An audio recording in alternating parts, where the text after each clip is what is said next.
um retiro vivencial introdutório de 5 dias. A gente antes só fazia no formato de retiro, a gente foi ampliando em função das dificuldades que algumas pessoas começaram a nos apresentar. Então, a gente ofereceu um último módulo na UDED, então ele precisa da presença, pelo menos até então, a gente fazia, não sei se existe a possibilidade da gente fazer AD, nós nem consideramos, porque eu acho que a presença nesse momento é muito importante. O aperfeiçoamento, que acontece alguns meses depois, que é um retiro de 4 dias, aí é em formato de retiro mesmo, né, que a gente vai oferecer depois que, acho melhor falar que no retiro introdutório, ou no curso introdutório, né, vivencial, após esse curso, a pessoa ela tem os teachbacks, então ela começa a exercitar a condução de facilitação de práticas com a nossa supervisão dentro do curso, e depois ela é convidada a conduzir um grupo não clínico pequeno sob supervisão. E isso acontece entre o introdutório e o aperfeiçoamento. Então, o aperfeiçoamento ele vem depois desse processo. A gente tem também o curso teórico, né, que é esse que a gente vai estar começando pelas circunstâncias, né, ele originalmente é um curso presencial de 4 dias na Unifesp, e que a modalidade EAD, então, está acontecendo na parceria com a Comunicação Plena, né, então é uma forma alternativa, né, da gente estar viabilizando ou começando a formação das pessoas que querem, então, iniciar o processo. O curso teórico, ele pode acontecer em qualquer momento, né? Mas ele exige que as pessoas tenham passado pelas 8 semanas. Por quê? Para ter vivenciado o protocolo como um todo e poder compreender a teoria à luz da prática, né? Então, toda a nossa lógica é primeiro a prática, depois a teoria. Então, primeiro, é essencial que a gente tenha passado, que as pessoas tenham passado por um conjunto de 8 encontros, né, que compõem o protocolo. A gente tem a supervisão clínica de pelo menos um grupo, né, que depois a gente pode dar detalhes, são 4 supervisões, né, e é individualizada, né, então também é algo que é bastante importante de acontecer, e depois eu posso explicar os detalhes para quem tiver interesse, né. Aqui são algumas fotos, né, dos nossos encontros, aqui a primeira turma, aqui os retiros, né, de formação, né, aqui a gente tem outra turma, aqui a Sara, né, muito querida, olha, a Iracema, a Vivian, cadê a Maíra? Aqui no cantinho, né, e a nossa equipe aqui reunida, tá? Então, só para vocês terem uma ideia de como é mais ou menos o formato dos retiros, né? E quais são as recomendações aos interessados? Primeira recomendação, ter participado de um protocolo de 8 semanas, preferencialmente o MBRP. Se não for o MBRP, o ideal é que seja um equivalente e que a pessoa tenha consciência dos diferenciais e que eles não sejam muito intensos, que sejam próximos, né? 8 semanas, que sigam mais ou menos a lógica do MBSR, MBCT, porque é fundamental para o curso teórico, né? A pessoa tem que ter um comprometimento de desenvolver a prática de mindfulness, né, na vida, ter experiência com o público para o qual ela pretende oferecer o protocolo, né, então é muito importante, vão ter variações aqui, algumas pessoas mais especializadas na área de dependência, outras em outras populações clínicas, mas se a gente está se propondo a oferecer o protocolo para uma população, a gente tem que também se colocar aberto para conhecer, né, e ter experiência com essa população. E domínio da condição de grupos, né? É importante que a pessoa tenha experiência ou se tenha abertura, né, para conduzir grupos que tem algumas peculiaridades aí algumas habilidades necessárias para conduzir grupos. E aprofundar os conhecimentos em mindfulness, TCC, né, terapia cognitiva comportamental, entrevista motivacional e das demais bases teóricas do protocolo, né? Então, a pessoa tem que se prontificar e estudar mais sobre essas bases teóricas. Então, acho que é basicamente isso que eu queria contar para vocês, né? Se tiver alguma dúvida sobre a formação, eu estou super à disposição, né, para contar para vocês. E vou contar a curiosidade do significado de NEPSIS, né? O nome NEPSIS veio quase que junto com o Mindfulness, a gente nem sabia muito bem o significado, o grupo todo chama Nepsis, significa atenção plena que constitui uma condição de sobriedade adquirida por meio do contato com as emoções. Né? Então, o nome Nepsis, a gente nem imaginava que um dia ia trazer o protocolo para manejo emocional, e é uma coincidência, ou não, né, de que o nome do nosso grupo é exatamente aquilo que o protocolo se propõe a facilitar ou ajudar as pessoas nesse manejo. Então, acho que é isso que eu queria falar para vocês, queria passar a palavra para a Maíra, para ela contar os detalhes aí dessas, tanto do grupo de 8 semanas, quanto do curso teórico EAD que o Comunicação Plena vai estar oferecendo para a gente. Obrigada. Maíra. Muito obrigada, Ana. Então, assim, acho que a gente vai ter um momento para tirar as dúvidas das pessoas, né? Para a gente poder conversar um pouco mais. Eu sei que algumas pessoas têm algumas dúvidas específicas, porque já me perguntaram. Mas, antes disso, assim, eu acho que é legal contar, então, o porquê desse encontro, como vai funcionar, né? Qual que é a lógica toda. Como a professora Ana mostrou, antes a gente começava com o módulo introdutório. Então, o caráter vivencial do programa, estabelecer a base de prática, a prática pessoal do facilitador é fundamental para o processo de instrução. Isso é o que realmente sustenta nosso lugar de ser facilitador. Então, para que a gente pudesse conservar essa característica vivencial do programa, da formação, como a gente não conseguiu ofertar o introdutório, estava previsto para ser em abril, né, pelo Medita Nepsis, mas em função de circunstâncias mundiais não foi possível. Então, o que a gente pensou enquanto grupo, assim, mantendo essa preocupação, vamos fazer 8 semanas antes do teórico para que tenha essa oportunidade das pessoas conhecerem o protocolo MBRP.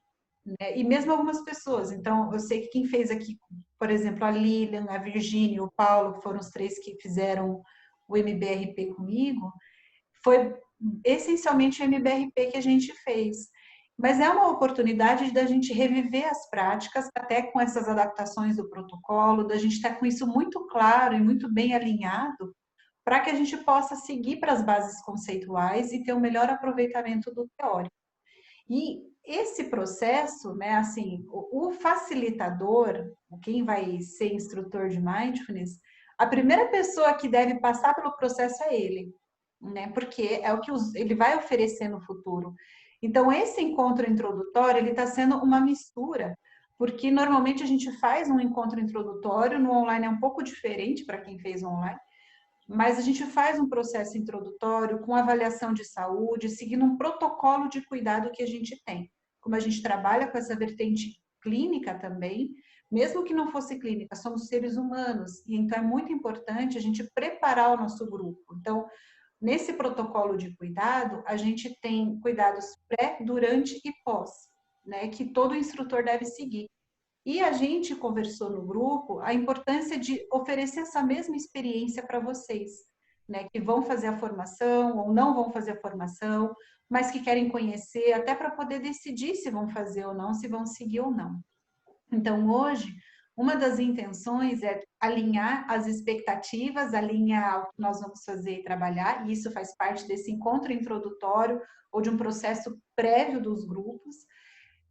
Contar um pouquinho como vai funcionar 8 semanas e também vamos fazer uma avaliação inicial de saúde online, mesmo um formulário bem rapidinho, para que a gente possa ver como estão, fazer um olhar geral e cuidadoso mesmo com vocês. Assim como a gente já começa até a ensinar como fazer com os futuros participantes assim de vocês, tá? Então, esse é um dos pontos. E falando um pouquinho do teórico, então, a gente teve algumas ideias, né? Que eu acho que, como a professora também falou, assim, a gente também é uma novidade para a gente oferecer nesse formato. De uma certa forma, nós vamos construir isso juntos, assim, acho que uma das coisas que eu acho muito legal do Medita Nepsis é que a gente constrói junto, a gente faz junto, né? Tanto que muitas pessoas que se formam acabam integrando o grupo, ajudando e fazendo várias coisas, porque a gente está junto mesmo, assim, a gente tem essa abertura e a gente considera isso importante. Mas a ideia, então, é assim. A gente tem 6 blocos de temas relacionados às bases conceituais do MBRP. Por exemplo, um desses blocos é um olhar sobre o sofrimento humano, em que a gente traz a ansiedade, a insônia, a dependência, a compaixão, né, com a base para esse novo olhar do sofrimento humano. Uma outra base em que entra a psicologia budista e mindfulness. Então, a gente vai aprofundar um pouco mais sobre essas bases de mindfulness. Um outro bloco é sobre a neurobiologia e a neurofisiologia das emoções, da meditação, como tudo isso se interrelaciona. Um outro bloco entra aprofundando o cuidado com a Jana, inclusive, vai ser uma das professoras, ensinando essa parte da entrevista motivacional, os protocolos de cuidado, como a gente pode, né, seguir com segurança nesse processo. E como somos seres humanos, um monte de coisa pode surgir e acontecer. Então, quais os cuidados que a gente deve ter? A gente vai passar pelas evidências científicas dos protocolos, essa diferenciação, o que são essas intervenções? Esses tais de MBs aí, MBRP, MBCT, MBHP, MBS, tanto MB aí. O que são esses MBs? Quais são os cuidados que a gente tem? Como a gente pode ou não flexibilizar quando a gente for instrutor? A gente integra as bases teóricas, a gente tem uma inter-relação entre a parte de cognitiva comportamental, com a prevenção de recaída, com o behaviorismo, com uma série de coisas assim, que é a principal base. Mas acho legal também falar que, assim, essa é o que a gente ensina porque é a base do programa conceitual. Mas a gente percebeu também que não se centra nisso. Eu falo isso até porque eu lembro de uma das dúvidas da Tatiana, que era sobre isso, mas se não sou da TCC, eu não trabalho com essa, minha abordagem é outra, como é que eu posso fazer, né? E é muito curioso, assim, porque desde quando eu comecei a fazer o meu doutorado com um grupo, um dos ambulatórios, aliás, 2 ambulatórios que eu fui, o PROAD e o PROMUD, eles são muito da psicodinâmica e da psicanálise. E aí foi uma das coisas que a gente até falou, como é que vai ser inserir? E foi muito bom. Assim, a gente conseguiu discutir, assim, aprofundar, cada um trazendo o seu olhar, a sua riqueza. Então, isso não foi impeditivo, né? E um dos retornos que a gente teve dos CAPs no doutorado foi justamente esse, assim, falando, nossa, eu achei que ia dar conflito, mas não deu. A gente consegue conversar mesmo, assim. Então, só já respondendo uma das dúvidas que eu sei que surgiu quando a gente começou a fazer esse processo. Então, a gente tem esses blocos de encontros. Começando no dia 20 de agosto, a gente vai ter um primeiro encontro de boas-vindas, né, em que a gente vai explicar um pouco melhor, aprofundar, até porque tem pessoas que provavelmente não estão aqui nesse primeiro encontro. Então, a gente tem esse bloco de boas-vindas, e aí a gente vai liberar os vídeos daquelas aulas. Então, vai ter, cada aula dessas vai ter um vídeo, a gente está tentando deixar esses vídeos entre 20 e 25 minutos, para não ficar muito pesado, daí talvez tenha um número maior. E aí, na semana seguinte, a gente tem um encontro como esse de agora com os professores, de mais ou menos 1h30. Tem um que vai ser maior, que a gente vai fazer uma atividade prática para integrar as bases. Então, provavelmente, esse encontro vai ser maior. Mas, então, na semana seguinte, tem um encontro com os professores para fazer atividades, tirar dúvidas e tudo mais. Libera o novo bloco de vídeos, encontro com os professores. Bloco de vídeo, encontro com os professores.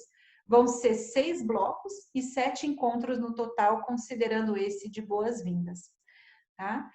E aí, a gente vai seguindo depois, assim que a gente conseguir ter uma alternativa, uma previsão em relação à pandemia, para os módulos introdutório e avançado. Eu preciso fazer todos na sequência? Não necessariamente, a gente acredita muito em deixar cada um seguir seu ritmo, né? Então, às vezes, vai ser oferecido, digamos que a gente consiga oferecer no segundo semestre o introdutório pela Unifesp, presencial lá, tudo direitinho. Ah, eu não consigo fazer nesse, eu perco? Não. Você pode fazer num próximo momento, todo ano a gente oferece cada um dos módulos. Então, é possível fazer no seu tempo, no seu ritmo, como for possível para cada um. Assim, a gente procura respeitar muito isso.